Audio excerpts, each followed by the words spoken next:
तार बिजली से पतले हमारे पिया पिया का तो हमें पता नहीं, लेकिन बढ़ती गर्मी में राहत देने वाले फ्रिज, कूलर, एसी बिजली के बिना अधूरे हैं और वो बिजली तार के बिना बिल्कुल बेकार। इसलिए आज मैं आपको इंडियन फैक्ट्री में तार बनाने का पूरा प्रोसेस दिखाने वाला हूँ, जिसे बनाने के लिए सबसे पहले मोटी मोटी तांबे की कॉइल को लाया जाता है और इसके बाद इसको तेजाब से भरे लिक्विड के अंदर डाला जाता है ताकि इसके ऊपर जितनी भी गंदगी लगी हुई हो वो सारी साफ हो जाए और इसके ऊपर एक तांबे वाली चमक आ जाए। फिर इसके बाद इसको एक बड़े से रोलर के ऊपर ट्रांसफर किया जाता है ताकि इससे थोड़ी सी अपनी तांबे की तार लचीली हो जाए और उसके बाद इनको पतली पतली डाइयों से गुजारा जाता है और जितनी ही पतली डाइयों से गुजरता जाएगा अपना तार उतना ही पतला होता रहेगा। फिर इसको ठंडा करने के लिए एक पानी से भरे चैम्बर से गुजारा जाता है। फिर इसके बाद इसको छोटी छोटी रील के ऊपर ट्रांसफर किया जाता है। फिर इन सारी छोटी तैयार रील को एक दूसरी फैक्ट्री के अंदर लाया जाता है और एक बारी में लगभग 150 से 200 रील एक स्टैंड के ऊपर लगाई जाती हैं। फिर जितनी भी mm का यहाँ पे हमारा तार बनाना होता है तो उसके हिसाब से यहाँ पे एक एक करके तार निकाली जाती है और इसको एक बड़ी सी मशीन के अंदर ट्रांसफर किया जाता है और इसके साइड में यहाँ पर एक मीटर लगा होता है जो ये नापता रहता है कि यहाँ से अपनी कितनी तार ट्रांसफर हो चुकी है।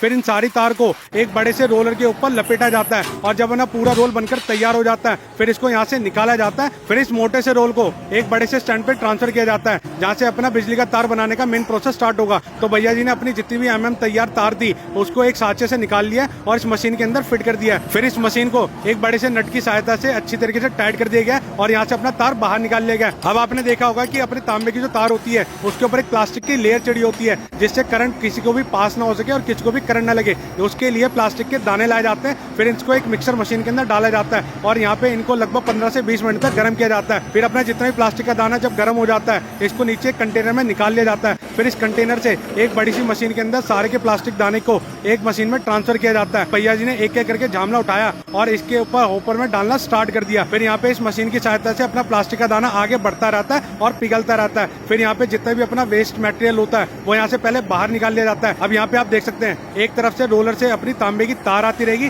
दूसरी तरफ से अपना प्लास्टिक आता रहेगा और इस तार के ऊपर लगातार लिपटता जाता रहेगा जिससे अपनी बिजली की तार बनके तैयार होती रहेगी। तो देखिए नीचे यहाँ पे गर्म सी हीट देने के लिए एक बर्नर भी लगा होता है जिससे तार अपनी लगातार पिघलती रहती है और गर्म होती रहती है। अब अपनी जितनी भी तैयार तार है एक पानी के चैम्बर से होकर गुजरेगी जहाँ पे लगातार ठंडी होती रहेगी क्योंकि भैया अभी भी प्लास्टिक गर्म है और अपनी तांबे की तार भी गर्म हो जाती है। तो उसको ठंडा करने के लिए एक पानी के चैम्बर से गुजारा जाता है। पानी के चैम्बर से गुजरने के बाद अपनी जितनी भी तार होती है यहाँ पे बड़े बड़े रोलर के ऊपर जाती रहती है और यहाँ से लचीली होती रहती है। यहाँ से एक डाई मशीन में जाती है जहाँ पे इसकी लेबलिंग, ब्रांडिंग, जितना भी उसके ऊपर मटेरियल लिखा होता है वो यहाँ से छपाई की जाता है। फिर इसके बाद सारी तार अपनी आगे आती रहती है और जैसे ही अपना यहाँ पर एक बजर बजता है तो भैया को समझ आता है कि तार अपनी कंप्लीट हो चुकी है तो इसको कटिंग करके अलग कर लिया जाता है। तो देख सकते हैं रंग बिरंगी तारें अपनी यहाँ पे बनकर तैयार हो चुकी है। अब इसका एक बंडल बनाएगा। तो देखिए भैया जी ने एक कोना तार का इस मशीन के ऊपर फंसा दिया और ये मशीन ऑटोमेटिक घूमती है और यहाँ से तार का बंडल बनके तैयार हो जाता है। फिर इसके बाद